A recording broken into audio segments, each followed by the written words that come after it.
हाँ जी दोस्तों, चलिए आते हैं द जनरल क्लॉजेज एक्ट के अगले पड़ाव पे। बेसिकली जो नेक्स्ट पार्ट है इसके अंदर बात करेंगे हम पावर्स की और फंक्शनरीज की। तो बेसिकली ये जो सेक्शन है आपका सेक्शन नंबर 14 से लेकर 19 तक चलेगा। कुल मिला के 6 सेक्शन है यहाँ पे और इसको हम दो पार्ट में डिवाइड करेंगे। 6 सेक्शन को डिवाइड एक्चुअली भी दो पार्ट में किया गया है।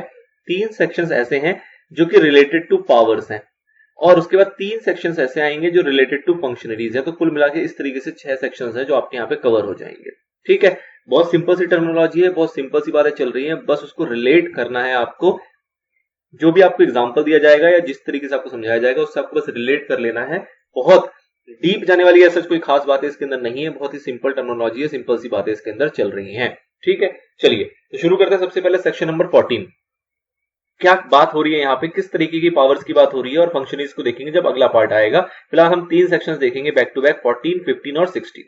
ठीक है, सबसे पहले आता है सेक्शन नंबर 14। हेडिंग एक बार देख लेते हैं, हेडिंग क्या कह रहा है। इसकी हेडिंग कह रहा है आपको कि power conferred to be exercisable from time to time. अब इसका बेसिकली मतलब क्या है कि आपने देखा है जब आपने कई सारे एक्ट्स पढ़े तो कई सारे एक्ट्स में ऐसा लिखा जाता है कि सेंट्रल गवर्नमेंट के पास पावर है कि वो इस टाइप की चीजें यहाँ पे इंसर्ट कर सकती है, इस टाइप की चीजों को यहाँ पे बढ़ाया जा सकता है, इस टाइप की पेनल्टी लगाई जा सकती है। ऐसी पावर कई बार देखी जाती है कि सेंट्रल गवर्नमेंट की होती है, कई बार देखी जाती है कई एक्ट्स में कि चीफ जस्टिस की होती है, कई जगह देखा जाता है कि आरओसी की होती है, मतलब रजिस्ट्रार की होती है। कई जगह पे देखा जाता है कि ये सेंट्रल गवर्नमेंट ने इसको ऑथराइज कर दिया अपने बिहाफ पे कि जी मैं तो नहीं करूंगा पर मेरी जगह पे इसको हमारे डिविजनल ऑफिसर्स जो होते हैं वो परफॉर्म करेंगे, उस राइट को वो एग्जीक्यूट कर सकते हैं। द थिंग इज कि कभी भी किसी भी कंट्रोलिंग बंदे के पास, कंट्रोलिंग अथॉरिटी के पास पावर्स दी जाती है और जिसको कहा जाता है कि आपको जब जरूरत लगे तो इस जगह पे आप इसको मॉडिफाई कर देते हो। कई बार आप देखते हो कि कोर्ट्स की पावर होती है कि कोर्ट के फाइन को मिनिमम इतने से मैक्सिमम इतना तक ले जा सकती है। तो कहने का मतलब क्या है कि कई टाइम एक्ट जो है वो कई अथॉरिटीज को, कई डिविजन्स को पावर प्रोवाइड करता है कि आप इसको यूज कर सकते हो अगर आपको जरूरत लगी तो। ठीक है, इसको आप कुछ ऐसे भी समझो कि सपोज आपने देखा है कि सर मिनिमम पेनल्टी होगी 5000, मैक्सिमम होगी 1 लाख रुपए। ठीक है, तो क्या ऐसा होगा जब 1 लाख की पेनल्टी लगेगी, क्या ऐसा होगा जब 5000 की पेनल्टी लगेगी। तो ये पावर दे दी गई लेट्स से कोर्ट को।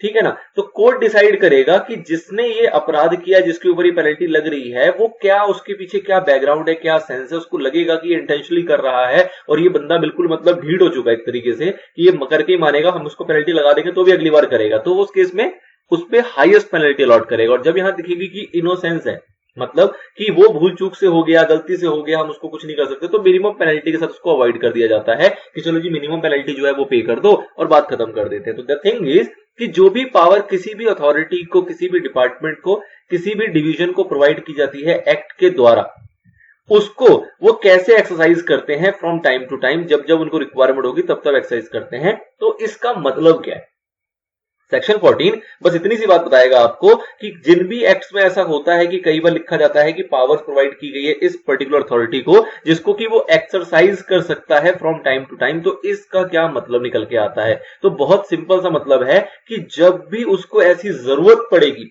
मतलब कि जो भी ऑथराइज्ड वहां पे अथॉरिटी है उसको जब भी जरूरत पड़ेगी कि हाँ मुझे अब ये पावर एक्सरसाइज कर लेनी चाहिए एज पर दी एक्ट, जो कि एक्ट के अंदर प्रोवाइडेड है, तो वो उसको एक्सरसाइज कर सकता है। तो बहुत सिंपल है, अगर आप हाईलाइटेड ये देखोगे कि एज ओकेजन रिक्वायर्स, जब भी उसको ऐसा जरूरत पड़ा, ऐसी रिक्वायरमेंट आई ड्यू टू दी ओकेजन, तो वो उस टाइम पे अपने पावर्स को एक्सरसाइज कर लेगा, कोई दिक्कत नहीं है वहां पर। बस इतनी सी बात है यहाँ पे। एक बार इसको देख लेते हैं कि आपका लॉ लैंग्वेज क्या कहता है। तो कहा गया where by any central act or regulation made after the commencement of this act। तो ऑब्वियस बात है, कॉमन रटी पिटी लाइटें चल रही हैं कि कोई भी सेंट्रल एक्ट या रेगुलेशन जो होगा जो इस एक्ट के आने के बाद, इस एक्ट मतलब आपका द जनरल क्लॉजेज एक्ट की बात हो रही है, एनी पावर इज कन्फर्ड, मतलब कि उस एक्ट के अंदर कोई भी पावर दी गई है किसी को भी, यहाँ पे ये नहीं बताया गया किसको, किसी को भी दी जा सकती है, central government, chief justice, ROC, court, whatever, then unless a different intention appears. अब इसको भी आप इग्नोर कर देते हो क्योंकि भैया अगर कुछ डिफरेंट इंटेंशन है, वहां पे कंटेक्स्ट ही दूसरा है, तो बात ही अलग है, फिर तो उसके अकॉर्डिंग सोचेंगे। लेकिन अगर कुछ नहीं हो, बिल्कुल प्लेन रीडिंग है, बिल्कुल सिंपली देख रहे हैं, अपरेंटली सब कुछ साफ साफ दिखाई दे रहा है, तो उस केस में क्या होगा, that power may be exercise from time to time as occasion requires. ठीक है, सिंपल जो काम का इसके अंदर वर्ड है वो यही है कि भैया जब भी ओकेजन की डिमांड होगी तो उस टाइम पे वो पावर को एक्सरसाइज कर लिया जाएगा।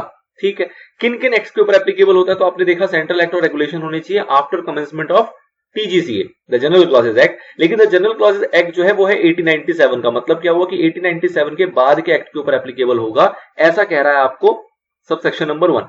लेकिन सबसेक्शन नंबर 2 आया जो कि कहीं ना कहीं कॉपी है सेक्शन नंबर 7 की, जहां पे भी आपने देखा था क्या कि ये जो सेक्शन है वो अप्लाई होता है और प्रीवियस एक्ट के अंदर। तो वहां पे 1868 भी था, यहाँ पे 1868 की बात नहीं कही गई। यहां पे कहा गया कि इस पर्टिकुलर सेक्शन नंबर 14 को अप्लाई करेंगे हम सभी सेंट्रल एक्ट या रेगुलेशन के ऊपर जो कि बने होंगे ऑन और after 14th day of January 1887। तो कहीं ना कहीं आप ये कह सकते हो कि यहां पे कहा गया कमेंसमेंट ऑफ एक्ट जो कि आया आपका 1897 में, सेकंड सबसेक्शन में कह दिया गया 1887। तो कुल मिला के ये हो गया कि 1887 के बाद के सभी सेंट्रल एक्ट एंड रेगुलेशंस के ऊपर ये सेक्शन नंबर 14 जो है वो एप्लीकेबल हो जाएगा।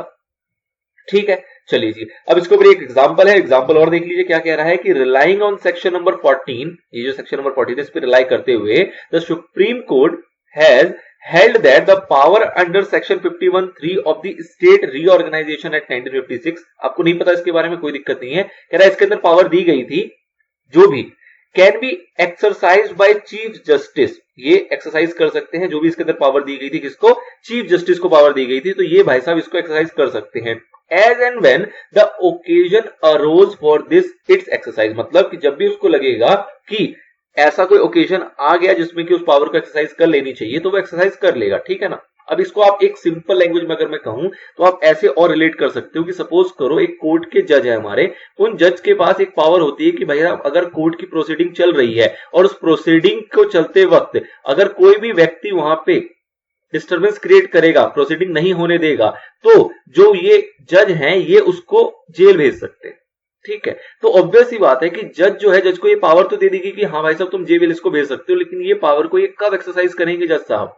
तो ये तब एक्सरसाइज करेंगे जब कोई ऐसा व्यक्ति वहां पे उत्पीड़न मचा रहा होगा, मतलब कोई उपद्रव कर रहा होगा, कोई नहीं काम करने दे रहा होगा और ऐसी कोई हरकतें कंटिन्यूस बेसिस पे करता जाएगा, तो जज जी हो जाएंगे परेशान और वो कहेंगे भाई साहब यही घड़ी आ गई, ये सिचुएशन आ गई जिसके लिए मुझे ये पावर दिया गया था, पकड़ो इस बंदे को और भेज दो इसको जेल में। ठीक है ना, तो ये बेसिकली क्या हुआ, ऐसी कुछ ओकेजन आया, ऐसा कोई घटना घटा, ऐसी कोई सिचुएशन बनी जिसके ऊपर ये पावर की इनको याद आई और उसको ये एक्सरसाइज करने का जो इनको राइट था वो इन्होंने एक्सरसाइज कर लिया। तो सिंपल सा एक समरी है इसका, इतनी सी बात कि as occasion requires, section number 14 बस इतनी सी बात करता है। आगे बढ़ते हैं पावर्स के अंदर और देखते हैं सेक्शन नंबर 15 क्या कहता है। 15 में बात आ रही है power to appoint to include power to appoint ex officio. मतलब कि पावर टू अपॉइंट का मतलब होता है power to appoint equal to power to appoint equal to power to appoint ex officio. मतलब कि अगर किसी को पावर टू अपॉइंट दी गई है तो वहां पे हम मान के चलेंगे कि power to appoint ex officio भी साथ में ही मिल गया है, उसको अलग से बताने की आवश्यकता नहीं है। ठीक है ना, शॉर्टन दी लैंग्वेज, ऑब्वियसली बात है, पर्पस क्या है, शॉर्टन दी लैंग्वेज। तो किसी अगर एक्ट के अंदर ये लिखा होगा पावर टू अपॉइंट तो ऑटोमेटिकली ये मान लिया जाएगा कि वहां पे power to appoint ex officio भी है, अनलेस अदरवाइज उसके अंदर स्टेटेड हो कि नहीं जी आप एक्स ऑफिशियो को अपॉइंट नहीं कर सकते। अब इसका बेसिकली मतलब क्या है, तो आप देख रहे होगे, सिंपल आपको समझ में आ रहा होगा, एक्स से आप बहुत ज्यादा वाकिफ हो ये वर्ड से। तो एक्स बेसिकली वो जो कि तो पहले था अब नहीं है, ऑफिशियो को आप कह सकते हो ऑफिसर। ठीक है, तो कोई भी ऑफिसर जो कि हमारी कंपनी में पहले था, हमारी ऑर्गेनाइजेशन में पहले था और अब नहीं है, तो क्या उसको दोबारा अपॉइंट किया जा सकता है? बिल्कुल अपॉइंट किया जा सकता है। एग्जांपल के तौर पे ले लीजिए कि एक ऑडिटर है हमारे, अब ऑडिटर ने 5 साल तक ऑडिट किया, ऑडिटर फर्म थी, 5 साल तक इन्होंने ऑडिट किया, उसके बाद कूलिंग पीरियड में चले गए जो कि आपका 5 साल का होता है। ठीक है ना, तो क्या ये 5 साल खत्म होने के बाद इन्हीं ऑडिटर को दोबारा अपॉइंट नहीं कर सकती क्या हमारी बोर्ड? बिल्कुल कर सकती है अपॉइंट। तो इसको क्या बोलेंगे कि power to appoint ex officio, मतलब कि जो पहले ऑडिटर हुआ करते थे वो अपना टेन्योर खत्म करने के बाद वो कूलिंग पीरियड में चले गए और कूलिंग पीरियड के बाद हम दोबारा से उन्हीं को अपॉइंट कर रहे हैं। ऐसी डायरेक्टर की अपॉइंटमेंट भी हो सकता है, ऐसे किसी और ऑफिसर की अपॉइंटमेंट भी हो सकता है। तो कहने का मतलब क्या है कि कोई भी एम्प्लॉय, कोई भी ऑफिसर जो कि पहले हमारे डिपार्टमेंट में था और वो रिटायर हो गया, वो रिजाइन कर गया या व्हाटएवर वो भी सिचुएशन रही हो और उसके बाद हम उसको दोबारा से अपॉइंट कर रहे हैं, तो इसको कहा जाता है power to appoint ex officio. मतलब एक ऐसा ऑफिसर जो कि अब नहीं रहा हमारा कंपनी का ऑफिसर और उसको हम दोबारा अपॉइंट करके एक तरीके से ऑफिसर बनाने जा रहे हैं, ऑफिसर की पावर देने जा रहे हैं। ठीक, तो ये बात करता है आपका सेक्शन नंबर 15। एज सच मैंने समराइज कर दिया है। एक्ट क्या कहता है इसको और देख लेते हैं। कह रहा है वेयर बाय एनी लेजिस्लेचर और regulation a power to appoint any person to fill any office और execute any function is conferred, मतलब यहाँ पे दो बातें आ गई कि भैया कोई हमें ऑफिस के अंदर किसी एक ऐसी सीट है जिसको कि हमें फिल करना है, एक पोजीशन है बेसिकली, सपोज करो वाइस प्रेसिडेंट की पोजीशन है, सपोज करो ऑडिटर है, सपोज करो डायरेक्टर है, सपोज करो मैनेजर है हमारा, तो ये एक पोजीशन है जिसको कि हमें फिल करना है, ठीक है। और execute any function is conferred, मतलब कि कोई काम करवाना है, कोई भी फंक्शन, ऐसी कोई भी हरकत करवानी है, उसके लिए हमें किसी को अपॉइंट करने की जरूरत पड़ रही है, वॉट कोई भी सिचुएशन हो, then unless it is otherwise expressly provided, अगर अलग से कुछ बात लिखी है तो उसको हम अलग छोड़ देते हैं, लेकिन इन जनरल क्या सोच के चलेंगे, any such appointment may be made either by name और बाय वर्च्यू ऑफ ऑफिस। अब इस पॉइंट का क्या मतलब है कि कोई भी अपॉइंटमेंट जो की जाएगी वो अपॉइंटमेंट कैसे की जा सकती है, या तो वो नाम से की जा सकती है या फिर बाय वर्च्यू ऑफ ऑफिस की जा सकती है। ऑफिस का मतलब हो गया पोजीशन, ठीक, मतलब कि हम अपॉइंट कर रहे हैं लेट्स से मिस्टर राम को, तो हम कह सकते हैं कि अपॉइंटमेंट हुई है मिस्टर राम की, या फिर हम कह सकते हैं कि अपॉइंटमेंट हुई है मिस्टर राम की who is a vice president of the company, या वाइस प्रेसिडेंट है हमारे ब्रांच के, या वो मैनेजर है। तो मतलब क्या हुआ कि उसके ऑफिस, हमने इस ऑफिस को अपॉइंट किया है, इस ऑफिस के ऑफिसर को अपॉइंट किया है, ऐसा भी कहा जा सकता है, और पर्टिकुलरली उसके नाम से भी उसको अपॉइंट किया जा सकता है, इसके अंदर कोई दिक्कत यहां पे नहीं है। आगे, ex officio is a Latin word which means by virtue of ones position और ऑफिस, मतलब वही हुआ कि किसी की जगह पे किसी को अपॉइंट करना, दैट इज एक्स ऑफिशियो, कि जो चला गया उसकी पोजीशन या उसकी ऑफिस पे जो अपॉइंटमेंट होती है उसकी बात की जा रही है यहाँ पे। तो एक्स ऑफिशियो मतलब क्या है, by virtue of ones position और ऑफिस, मतलब उसकी जगह पे, उसकी पोजीशन पे या उसके ऑफिस में। Provision under this section state that where there is a power to appoint, अगर कहीं पे दिया गया है power to appoint, the appointment may be made by appointing ex officio as well, मतलब कि अगर कहीं भी किसी भी सेक्शन में, किसी भी एक्ट के अंदर, किसी भी जगह पे अगर किसी भी व्यक्ति को पावर दी गई है अपॉइंटमेंट की, फॉर एग्जांपल जैसे बोर्ड के पास पावर होती है किसकी, अपॉइंटमेंट ऑफ ऑडिटर की, तो ये कंपनी एक्ट के अंदर पावर दी गई कि बोर्ड जो है हमारे ऑडिटर को अपॉइंट कर सकता है। तो इसका मतलब क्या है कि वहां पे ऑटोमेटिकली बोर्ड के पास पावर है कि वो एक्स ऑफिशियो ऑडिटर को भी अपॉइंट कर सकता है, उसमें कोई दिक्कत नहीं। ऑब्वियसली जो अपॉइंटमेंट के रूल्स है उसको फॉलो अप करते हुए करेगा, कूलिंग पीरियड के बाद करेगा, लेकिन किया जा सकता है। जैसे कि आप देखते हो कि हर साल उसकी री अपॉइंटमेंट होती है, एक तरीके से ऑडिटर हमारा 5 साल के टेन्योर के लिए रहता है, लेकिन उसकी री अपॉइंटमेंट हर साल की जाती है। तो वो भी एक तरीके से आपका क्या हुआ कि एक एक्स ऑफिशियो जो कि हमारा ऑडिटर था, एक साल, अगले साल उसको दोबारा हम ऑडिटर बना रहे हैं, तो एक तरीके से एक्स ऑफिशियो को हम दोबारा से अपॉइंट कर रहे हैं एज अ ऑडिटर, ठीक। तो इसको आपको इस तरीके से ट्रीट करना है। This is section number 50। Now इसी से मिलता जुलता जुड़ा हुआ एक और सेक्शन आता है विच इज सेक्शन नंबर 16, जिसके अंदर हम बात करेंगे अगेन पावर टू अपॉइंट के अंदर आपको इंक्लूड करना है क्या, पावर टू सस्पेंड और डिसमिस। मतलब क्या हुआ कि अगर कहीं पे लिखा हुआ है कि भैया इनके पास पावर है अपॉइंटमेंट की, तो आप वहां पे मान के चलोगे कि उन्हीं के पास पावर है कि वो सस्पेंड भी कर सकते हैं और डिसमिस भी कर सकते हैं। ऑब्वियसली कि अगर कोई अलग कंटेक्स्ट या अदर क्लैरिफिकेशन वहां पे दी हुई है तो उसकी बात हम यहाँ पे नहीं कर रहे हैं, ठीक है। अब इसका मतलब क्या है, तो इसका एग्जांपल हम स्टार्टिंग में देख चुके हैं। अगर आपको याद हो कि स्टार्टिंग में भी इसके ऊपर हमने एक केस स्टडी देखी थी, जब हमने शुरू किया था इस चैप्टर को, तो वहां पर भी ऐसी कोई बात आई थी।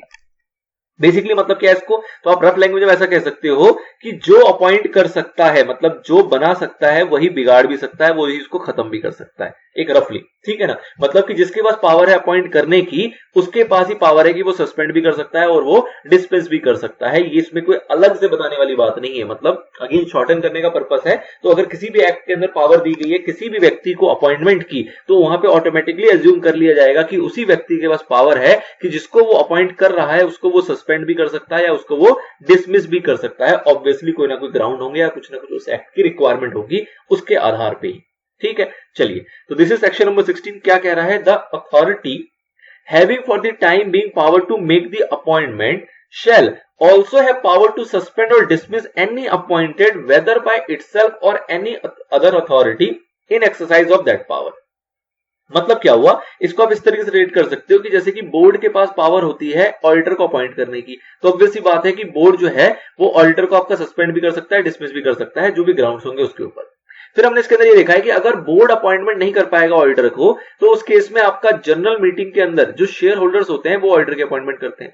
तो ऑब्वियस सी बात है कि अगर ये पावर जो है जो कि बोर्ड के पास थी, वो बोर्ड एक्सरसाइज नहीं कर पाया ऑडिटर की अपॉइंटमेंट की, तो इसलिए ये पावर जो है वो किसके पास चली गई, शेयर होल्डर्स के पास चली गई कि जनरल मीटिंग में ये जो है वो उसको अपॉइंट कर सकते हैं। तो अगर शेयर होल्डर्स लोग जनरल मीटिंग में इस ऑडिटर को अपॉइंट कर रहे हैं, तो क्या शेयर होल्डर लोग इस ऑडिटर को सस्पेंड या डिसमिस नहीं कर सकते? तो बिल्कुल कर सकते हैं, ठीक है ना। तो ये सिंपल कहा जा रहा है कि वेदर बाय इटसेल्फ और any other authority in exercise of that power, कोई और अथॉरिटी जिसने उस पावर को एक्सरसाइज किया अपॉइंटमेंट वाली, तो वही अथॉरिटी जो है वो इसको सस्पेंड और डिसमिस भी कर सकती है। या तो ये खुद ही अथॉरिटी अपॉइंट कर रही है तो यही खुद सस्पेंड और डिसमिस कर पाएगी, और अगर इस पावर को किसी और ने एक्सरसाइज किया अपॉइंटमेंट की तो ऑब्वियस सी बात है उसी के पास सस्पेंड और डिसमिस की पावर भी कन्फर हो जाएगी।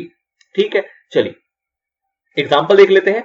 सबसे पहला आता है order 40 rule 1A of CPC 1908 which authorise a court to appoint a receiver. आपको याद आ रहा हो तो यही एग्जांपल हमने चैप्टर की स्टार्टिंग में देखा था कि जहां पे ऑथराइज किया गया कि कोर्ट जो है वो अपॉइंट कर सकता है एक रिसीवर को, ऑफिशियल रिसीवर जिसको आप कहते हो in case of insolvency, official receiver appoint किया जाता है कोर्ट के द्वारा। तो उसमें कहा गया कि कोर्ट को पास अथॉरिटी है कि वो रिसीवर को अपॉइंट कर सकता है, तो उसको हम क्या मान के चलेंगे कि has been construed to embrace power of removing a receiver. मतलब यहाँ पे ऑटोमेटिकली आप कंस्ट्रूड होगा, एक तरीके से सिंपल इंप्लाइड इंडिकेशन होगी यहाँ पे कि उसी कोर्ट के पास पावर है कि वो उस रिसीवर को रिमूव भी कर सकता है।